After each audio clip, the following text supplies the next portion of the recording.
Olá para todos, João Vitor Frobleski, estudante de Psicologia, e para quem já assistiu outros vídeos do meu canal, sabe que não é muita novidade que eu tenho um grande apreço pela psicanálise e pelo existencialismo. Mas quem somos nós se não honrarmos nosso discurso, não é? Então, como eu sempre digo que é necessário que conheçamos o diferente, que ampliemos nosso campo de visão e que não sejamos restritos a apenas o que nos atrai de princípio, eu também, seguindo meu próprio discurso e honrando o que digo, ultimamente ando estudando bastante a área da comportamental. Então, frequentemente vocês verão no canal vídeos sobre comportamental, que não era uma das escolas que eu costumava abordar antes. Abordei já o existencialismo, a cognitiva, a psicanálise é mais do que comum eu abordar, já que é de grande apreço meu, mas atualmente também estou pegando um pouco mais de apreço pela comportamental e estou abordando alguns assuntos da comportamental. E o assunto de hoje, que vamos trabalhar neste vídeo, é referente a este livro aqui, que é um livro escrito por uma professora da área comportamental e traz algumas coisas referentes a uma temática muito importante, tanto para os próprios profissionais da área de psicologia, quanto para os profissionais da área de pedagogia e para os próprios pais. Então a professora Ana Priscila Batista, e em conjunto com a sua orientadora Lídia Weber, imagino que se leia, elas construíram uma tese de doutorado, a tese de doutorado da professora Ana Priscila Batista, e esta tese acabou dando origem a este livro, aonde a professora Ana Priscila, em conjunto com a sua orientadora, trazem para nós a seguinte temática: professores e estilos de liderança, manual para identificá-los e modelos teóricos para compreendê-los. Então este é um livro que eu li este fim de semana, é um livro que eu pessoalmente apreciei, achei de uma compreensão relativamente simples, apesar da escrita ser muito bem elaborada. Há uma parte que não me é de tanto agrado, que é a questão justamente da psicometria, que é uma área que não é de tanto interesse para mim dentro da psicologia, apesar de ser uma exclusividade da psicologia. Psicometria não me atrai tanto, mas o livro, de modo geral, ele tem muito mais do que apenas a psicometria, então há muitas coisas interessantes e que com certeza me foram de muito proveito aqui e que serão de grande auxílio nos meus futuros estudos e inclusive na minha formação como futuro psicólogo. Bom, como que as autoras nos trazem, qual é a temática que elas nos trazem, como que elas nos apresentam essa temática? Então, uma das primeiras questões que as autoras nos trazem é a importância da escola na vida do indivíduo. Então, as autoras nos trazem o fato que já é conhecido, porém que sempre é bom estar relembrando, de que a criança ela passa um bom período da vida dela dentro das instituições de ensino. Então, se nós considerarmos são em torno de 4 horas que uma criança tende a passar na escola, e muitas vezes esse tempo que essa criança passa na escola chega a ser superior do que o tempo que ela passa com os pais. Por quê? Porque muitos pais trabalham, não estão em casa, então a criança passa esse tempo na escola, aí as outras 4 horas do dia ela fica com uma babá, ou então ela vai para outros cursos, outras ocupações, porque os pais não estão presentes naquele momento. E aí quando finalmente os pais e os filhos se encontram em casa, já é tarde da noite, muitas vezes os pais também já estão cansados, a própria criança teve um dia atarefado e está cansada, e acabam nem tendo um convívio tão grande. Também se entenda que número de horas não quer dizer qualidade, então às vezes também aquele pai, aquela mãe que disponibiliza 1, 2 horas por dia para dar atenção para o filho, mas dão atenção durante essa 1 e 2 horas, dão atenção exclusiva ao filho ou realizam atividades com o filho, acaba tendo um proveito muito maior do que muitas vezes aqueles pais que passam o dia inteiro com a criança e é como se a criança nem estivesse lá. Então também é necessário deixar bem destacado que ninguém aqui está falando que o fato dos pais trabalharem, não estarem presentes com os filhos durante um período maior, também significa que eles não cuidam bem. Então é possível sim mesmo tendo disponível pouco tempo, dar a devida atenção para a criança nesse tempo. Mas enfim, de modo geral, a maioria das crianças elas tendem a passar um grande tempo na escola. E aí é inevitável que nós pensemos o que isso influencia no seu desenvolvimento. Afinal, se uma criança passa 4 horas e meia do seu dia em uma escola, é um valor bem razoável. Devemos considerar que isso é formos considerar o tempo da criança acordada e não contabilizarmos o tempo que ela está dormindo, essas 4 horas e meia são praticamente 1/4 da vida dessa criança, da sua vida acordada, que ela vai estar passando na escola. Então é um tempo bem considerável e tem que ser avaliado. E aí as autoras nos trazem o quanto que esse tempo dessa criança na escola pode ser influente no seu desenvolvimento. Por quê? Porque a partir do ambiente escolar, a partir da sua relação com os professores, com os colegas, com o ambiente escolar de modo geral, a criança está se formando. E aí esta formação pode ser dada em vários aspectos. Então uma criança que ela se relaciona bem com seus professores e colegas, e que ela vê no ambiente da escola um ambiente familiar, ela tem um tipo de formação. Já uma criança que ela vê no ambiente da escola um ambiente negativo, que ela sofre bullying por parte dos seus colegas de escola, que ela muitas vezes é subjugada por um professor, a visão que essa criança vai ter da escola a condiciona e a direciona a ter um desenvolvimento totalmente diferente e distinto. Então, as autoras nos trazem o quanto que isso é significativo na vida da criança e o quanto que é importante tomar-se cuidados em relação a isso. Entender que um ambiente ofensivo à criança, ou seja, um ambiente que não proporcione bem-estar a ela, pode estar formando uma criança com um futuro desenvolvimento deficiente em certos aspectos. Então, quantos não têm lembranças ruins da escola?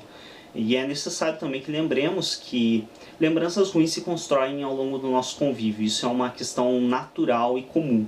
Mas também devemos nos recordar que é muito importante que as lembranças boas superem as ruins. Então, quando uma criança ela é direcionada e é tratada na escola de modo a sempre enxergar a escola com negatividade, isso pode ser desastroso no seu desenvolvimento. E isso as autoras nos trazem apontado em certo trecho do texto, que a relação do indivíduo na escola com o professor pode tanto ser benéfico ao seu desenvolvimento, quanto pode ser altamente danoso.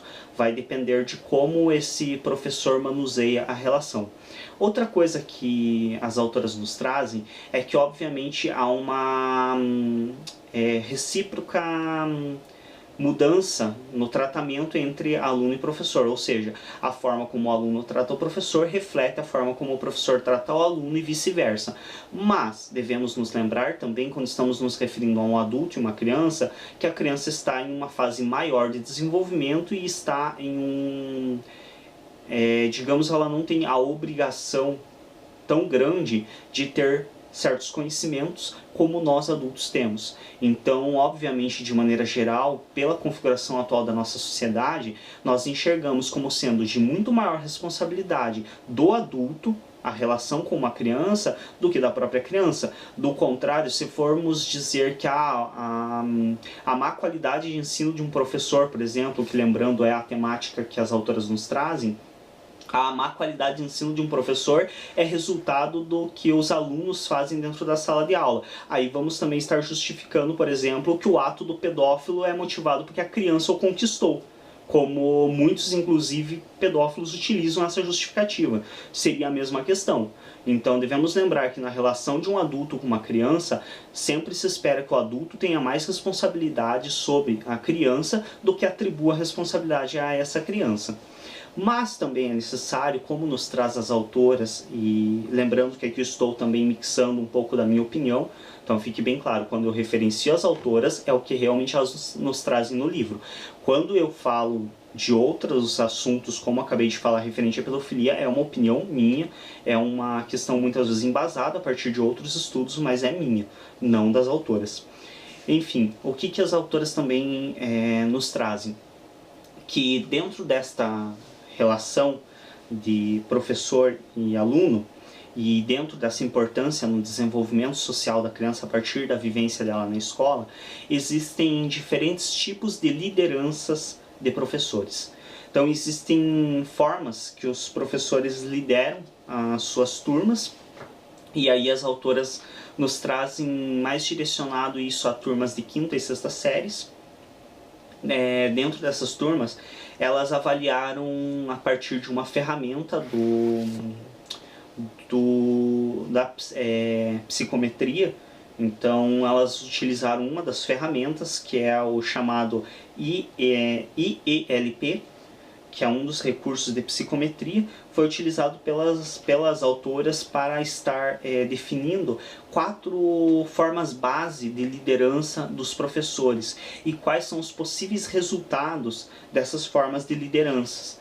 E isso é realmente a base do trabalho das autoras. Então, neste trabalho, elas trazem as formas praticamente didáticas, para ser um pouco mais fácil que elas dividem, são as 4 seguintes formas de liderança de um professor. Autoritativo, então que é um equilíbrio entre exigência e responsabilidade. Autoritário, que é uma alta tendência à exigência e baixa tendência à responsividade. O permissivo, que é uma baixa tendência à exigência e uma alta tendência à responsividade. E o negligente, que é uma baixa tendência à exigência e uma baixa tendência à responsividade. Já vou explicar melhor o que significa isso. Imagino que para quem ainda não tenha um contato com a área da comportamental, isso se torna um pouco difícil, são conceitos um pouco complicados. Não tão complicados, mas que demandam uma atenção um pouquinho maior. Eu devo confessar que também tive que me esforçar um pouco para entender, mas felizmente a autora nos traz isso de um modo relativamente claro. Então eu vou realmente ler um trecho do livro, porque creio que nada melhor do que trazer nas palavras da própria autora o que significa a responsividade e a exigência, que são, digamos, o equilíbrio dessas duas, ou a relação que o professor faz entre esses dois fatores, digamos que o que norteia o tipo de liderança que ele segue. Então é justamente o equilíbrio, um pouco mais de uma, um pouco mais de outra, que faz com que se defina a forma de liderança desse professor. E aí entenda-se também que quando eu me refiro aqui a professor, é porque o trabalho das autoras é nesta área, mas nós também podemos aplicar isso no convívio da criança com seus pais. Então, se os pais tiverem um nível de leitura razoável, não é necessário ter estudos na área de psicologia, basta ter um hábito de leitura que já o direcione para conseguir compreender um texto um pouquinho mais complexo, algum pai que venha a ler este livro vai poder se utilizar de muitas das informações que estão aqui no próprio convívio com o seu filho e na maneira de tratar o filho. Porque justamente esse equilíbrio entre a responsividade e a exigência, que seria a atribuição de responsabilidade mesmo à criança, esse equilíbrio norteia muito dos resultados que vai se obter nessa relação, tanto do professor com o aluno, quanto dos pais, no caso, com os filhos. Então vamos lá um pouco a forma que a autora nos traz sobre a responsividade, e entenda-se bem que é responsividade e não responsabilidade, são coisas bem diferentes, e sobre a exigência. Então, responsividade refere-se à qualidade na comunicação, cordialidade, envolvimento, apoio, cuidado, reciprocidade e afetividade do professor em relação aos alunos. Também se refere ao respeito à individualidade do aluno. Na presença de responsividade, é esperado que as crianças se sintam alegres, respeitadas e confiantes, além de estarem em um ambiente acolhedor no qual o aprender acontece de forma prazerosa. Predominam as contingências de reforçamento positivo. Um professor pode consequenciar com atenção, sorriso, carinho, expressão verbal como muito bem, quando um aluno se comporta da maneira esperada, ou mesmo o aluno em si, independente do que ele esteja fazendo, a menos que seja algo muito inadequado. Então, o que as autoras nos trazem aqui? Que essa responsividade, ela é referida à atitude do professor de acolhimento do aluno e das suas opiniões, da sua individualidade. Então, nós temos o aluno, nós temos um aluno que é um indivíduo, que emite opinião, que tem sua própria forma de pensar, que tem sua própria forma de ver o mundo e que muitas vezes não é necessariamente favorável ou igual ao do professor. Então, a partir do momento que este professor acolhe essa opinião diferenciada desse aluno, a partir do momento que esse professor dá atenção à individualidade deste aluno, ele está sendo responsivo. Então, ele está realizando uma atitude de responsividade. E isso faz com que a criança se sinta acolhida e faz com que a criança tenha prazer naquela relação que ela tem com o professor. Por quê? Porque ela é respeitada, ela é aceita, ela é interpretada, entendida e é valorizada. Então, isso realmente é um fator primordial em uma boa relação com uma criança. E aí também estendamos isso ao nosso cotidiano fora do parâmetro escolar. Então isso também vai ser um fator muito importante na relação, por exemplo, dos pais com o filho. Pais que ouvem os filhos, pais que mantêm uma cordialidade com esses filhos, que têm uma relação onde o filho pode opinar, onde o filho pode manifestar sua forma de pensar, onde se respeita a individualidade deste filho, não considerando ele unicamente como parte de uma família, mas também considerando ele como um indivíduo, como alguém que tem opinião, como alguém que tem seu próprio modo de ser e de se construir. Quando os pais respeitam isso, automaticamente esses pais ganham uma relação muito mais interessante dentro das nossas perspectivas atuais com esse filho. Então, quando eu me refiro a interessante, ele vai ter uma relação onde o filho vai sentir prazer em fazer parte daquela família. E não também, isso referente à família e à escola, e não se sentir pesado, se sentir obrigado a fazer algo que não aprecia. Porém, devemos lembrar também que sempre é necessário que se tenha a exigência. Por quê? Porque a criança não vai realmente realizar atividades que não sejam tanto do agrado dela se não houver uma mínima exigência aí. Então, assim como manipular a situação para que as coisas se tornem de maior agrado a uma criança. Mas existem situações onde realmente terá que ser exigido algumas coisas dela, onde não há a possibilidade de se permitir a ela que faça o que quer. Do contrário, acabaria se tornando uma situação meio complicada e bagunçada.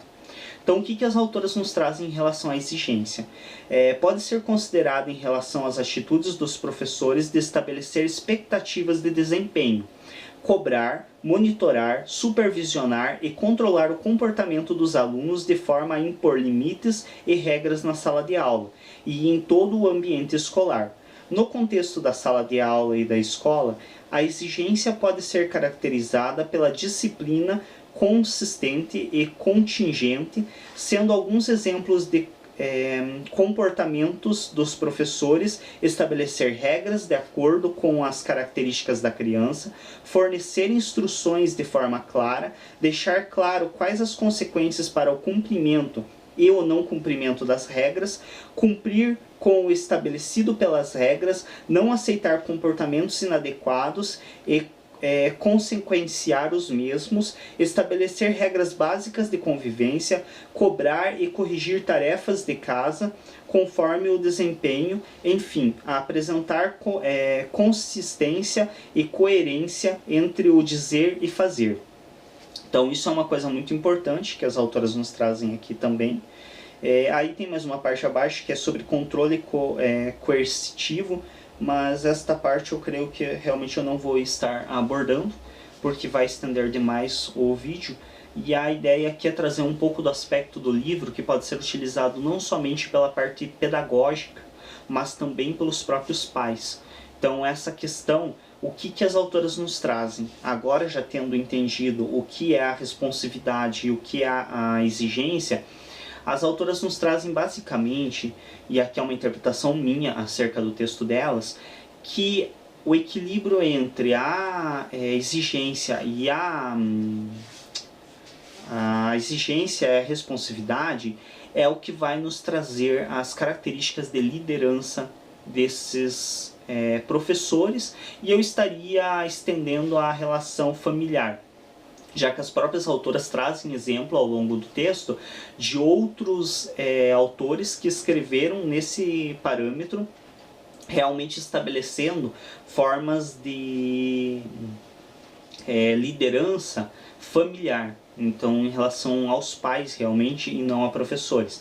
As autoras optaram por abordar essa temática referente aos professores e estar trazendo uma ferramenta de psicometria para estar estabelecendo essas formas de liderança. Então, referente às 4 lideranças estabelecidas pelas autoras, agora já sabendo o que é responsividade e o que é exigência, vamos reavaliar aquelas 4 formas de liderança que as autoras nos trazem. Então a autora nos traz, ou as autoras, no caso a professora Ana Priscila Batista e a sua orientadora, ela nos traz o autoritativo, equilíbrio entre exigência e responsividade. Então esse autoritativo seria o que, dentro dos conceitos nossos atuais, não que as autoras afirmem isso, mas dentro do nosso conceito atual de sociedade, seria uma das formas mais sensatas de liderança e que geraria tanto boas respostas por parte da criança, como geraria uma boa relação entre o professor e o aluno, ou entre a criança e a sua família. Então, o que seria o autoritativo? Seria aquele equilíbrio entre o que você precisa exigir da criança, ou seja, ela tem que saber que existem limites, ela tem que saber que existem coisas que ela pode e não pode, existem coisas que você pode fazer em relação a ela e outras que você não pode, existem sempre limitações. E ela estar inserida dentro dessas limitações, porém também tendo respeitada a sua opinião, tendo respeitado o seu individualismo, tendo respeitado a sua forma de pensar, esse equilíbrio seria o que nós teríamos diante da sociedade configurada atual como ideal. Porém, sabemos que manter esse equilíbrio não é tão fácil quanto falar a respeito dele, não é? O autoritário, então a alta tendência à exigência e baixa tendência à responsividade. Então, o que seria um modelo de liderança autoritário? Seria aquele indivíduo que ele impõe regras, ele exige várias coisas da criança, mas ele não ouve a criança, ele não deixa ela se expressar, ele não deixa ela emitir opinião. E aqui eu, emitindo opinião a respeito do texto das autoras, não que elas afirmem isso, eu mesmo afirmo que isso é desastroso. Você vai estar criando, diante da nossa concepção atual de sociedade, isso é simplesmente desastroso, porque você vai estar criando um indivíduo que ele vai acabar suprimindo sua opinião. Então futuramente ele vai ser aquele indivíduo que ele não tem capacidade de contrariar as pessoas, mesmo acreditando que elas estejam erradas. Você vai criar um indivíduo que ou ele vai ser submisso demais, e isso pode acabar gerando sofrimento a ele, porque ele pode ser explorado, ele pode ser manipulado de formas a utilizarem dele de uma maneira que talvez não seja benéfica a ele, como também você pode estar criando o inverso, um indivíduo que vai se criar um total revoltado contra essa situação e vai ser um indivíduo que vai estar buscando alternativas, muitas vezes não muito apreciadas pela sociedade, de estar demonstrando a sua discordância desse autoritarismo, e a sua forma de se expressar pode chegar a vir ser ilegal e muitas vezes tido pela sociedade atual como imoral. Então é aquele indivíduo que ele vai acabar gerando, por exemplo, em relação à escola, gerando danos ao patrimônio público, Então ele vai quebrar vidro da escola, ele vai muitas vezes atear fogo em certas partes da escola, ele vai puxar briga com colegas. Por quê? Porque a forma dele se rebelar contra esse autoritarismo. No caso em casa, nos casos familiares, vai ser aquele indivíduo que ele vai fazer contrariar os pais, ele pode fazer uso de drogas, se ele sabe que é uma coisa que os pais são contrários, não vão apreciar, justamente para estar se rebelando contra esse autoritarismo e estar tentando demonstrar que ele é um indivíduo à parte e que ele tem seus direitos e que ele tem sua individualidade que ele quer manifestar. Então, dentro da nossa concepção atual de sociedade, talvez estivesse sendo muito mais útil estarmos incentivando esse indivíduo a manejar essa individualidade de maneira benéfica a ele e à sociedade, do que estar sendo autoritário, ao invés de dar valor ao permissivo, estarmos sendo autoritários e acabar condicionando esse indivíduo a manifestar de maneiras tidas como negativas pela sociedade a sua individualidade. Aí nós temos o outro, que é o permissivo, que seria uma baixa exigência e uma alta responsividade. Então seria aquele indivíduo que realmente ouve muito a criança e exige muito pouco dela. Nós vemos que o autoritativo já é um dos que as autoras colocam como primeiro, que talvez possam nos dar até uma noção de que seria o que talvez elas também tenham como mais indicado. Nesse caso do permissivo, o que nós vemos que pode ser um problema? Uma criança que não tem uma exigência ao nível da sua responsividade, ela pode acabar desvirtuando. Se essa criança tem uma criação bem bacana, tudo, pode ser que não aconteça, mas há uma certa chance bem razoável de que essa criança acabe se desvirtue, acabe não seguindo regras sociais, acabe gerando alguns problemas diante da configuração atual da sociedade. Aí nós temos a quarta forma definida pelas autoras, que é o negligente, então a forma de liderança negligente. E aí realmente o nome já diz tudo. Então é a baixa tendência ou baixa exigência e a baixa tendência à responsividade. Então é aquela situação onde nem se cobra da criança e nem se ouve o que ela tem de opinião, nem se dá valor para a individualidade dela. E essa realmente podemos afirmar com uma margem de segurança bem razoável que é uma situação completamente desastrosa. Então podemos realmente afirmar que a negligência leva a consequências bem drásticas, porque já temos vários exemplos aí ao decorrer da nossa sociedade de situações onde a negligência acabou em questões bem desastrosas, bem complicadas. E bom, essa é a base do livro das autoras. Novamente mostrar aqui um pouco a capa do livro. Então, Professores e Estilos de Liderança, da professora doutora Ana Priscila Batista e da sua orientadora PhD, Lídia Weber. Então, este livro nos traz algumas questões bem interessantes a respeito dessa temática da liderança e uma forma de ver isso que é bem útil tanto para os profissionais da área de pedagogia, da área de educação em si, quanto também para os pais. Afinal, devemos lembrar que a educação se faz em casa, não é também simplesmente na escola. A escola, sim, como as próprias autoras nos trazem, tem um papel importante e fundamental no desenvolvimento de uma criança, mas também devemos lembrar que o tempo que essa criança passa em casa é de responsabilidade dos pais também educá-la e prepará-la para a vida. Então não é também largar isso como responsabilidade unicamente da escola. É necessário também um equilíbrio entre se saber a importância da escola na vida da criança, mas também se saber a importância da família na vida desta criança. Bom, uma das coisas assim que eu creio, só para destacar de final, que me chamou bastante a atenção em relação ao livro das autoras, como é da área de comportamental, elas trazem como principal teórico ali o Skinner. Tem sim outros escritores, obviamente, da área, mas um dos principais autores que elas trazem como embasamento é o Skinner, que já tem um outro vídeo, inclusive, no canal, se alguém quiser assistir, sobre o condicionamento operante do Skinner.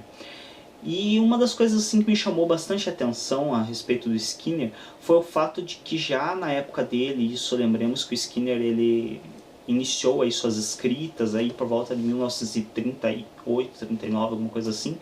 Então, beirando aí em 1950, ele realizou vários trabalhos e foi escrevendo até bem recente. A morte dele foi bastante recente e ainda existiram outros textos publicados após a morte dele por determinação dele. Enfim, o que as autoras nos trazem de Skinner que me chama bastante atenção é que já naquela época ele criticava a forma de agir dos professores em relação a, por exemplo, castigos físicos ou a formas de imposição de regras. Então, alguns podem até aí falar, ah, nossa, mas ele fala de uma maneira tão branda. Bom, lembremos que estamos falando de um contexto onde era tido como normal professores agredirem alunos. Então, estamos falando de um contexto totalmente distinto da nossa compreensão atual. E ainda assim, mesmo diante daquele contexto, Skinner ele já tinha uma noção do quanto aquele contexto era maléfico no desenvolvimento infantil. E isso é uma coisa que eu achei bastante interessante, que foi destacado pelas autoras, que é justamente essa noção de Skinner do quanto é prejudicial uma criança ser obrigada a fazer algo ao invés de ser conquistada a realizar a atividade. Isso já me deixou bastante interessado nesse aspecto e creio também até que eu vou estar buscando mais material a respeito. Então, talvez estar lendo alguma coisa diretamente do próprio Skinner para poder estar estabelecendo maiores parâmetros a respeito disso, que foi uma coisa que me interessou muito. Bom, enfim, creio que seja isso. Como eu disse, este vídeo é direcionado a comportamental, uma forma também de estar expandindo um pouco mais o meu conhecimento aí na área de psicologia. Trouxe também um livro, que foi um livro que eu li e me agradou em ler. Quem tiver a disponibilidade de estar indo buscar este livro, como eu disse, não é um livro que somente quem seja da área de psicologia possa entender. Por mais que não seja da área de psicologia, se o indivíduo tiver um hábito de leitura, ele já consegue, com algum esforço, entender perfeitamente o que está nesse livro. Para pessoal da área da educação ele vai ser mais do que útil, mas para os pais, como eu disse anteriormente, também são responsáveis por boa parte da educação e da formação do indivíduo, também é útil estar lendo este trabalho das professoras Ana Priscila Batista e Lídia Weber. Perdoe-me, a professora Lídia, se eu estou lendo o seu sobrenome errado, mas por ser um sobrenome estrangeiro é um pouco mais difícil de ler do que Batista. E, bom, creio que seja isso. Quem tiver interesse em estar vendo outros vídeos na área de psicologia, e existem diversas escolas diferentes na nossa área, e eu trago algumas delas no meu canal, acessem o canal do YouTube. Se você está no próprio YouTube vendo esse vídeo, tem um ícone embaixo com esta letra Psi, que é o emblema de psicologia, com o meu nome do lado. Basta clicar na letra Psi ou no meu nome e você vai estar tendo acesso ao canal. E para quem está vendo este vídeo em redes sociais, geralmente eu também posto o link junto com o vídeo na rede social para estar tendo acesso ao meu canal. Obrigado a todos, inscrevam-se no canal para estar recebendo as novidades, estar tendo acesso a outras ferramentas do YouTube e clique em gostei para nos ajudar a destacar o vídeo e até um próximo vídeo.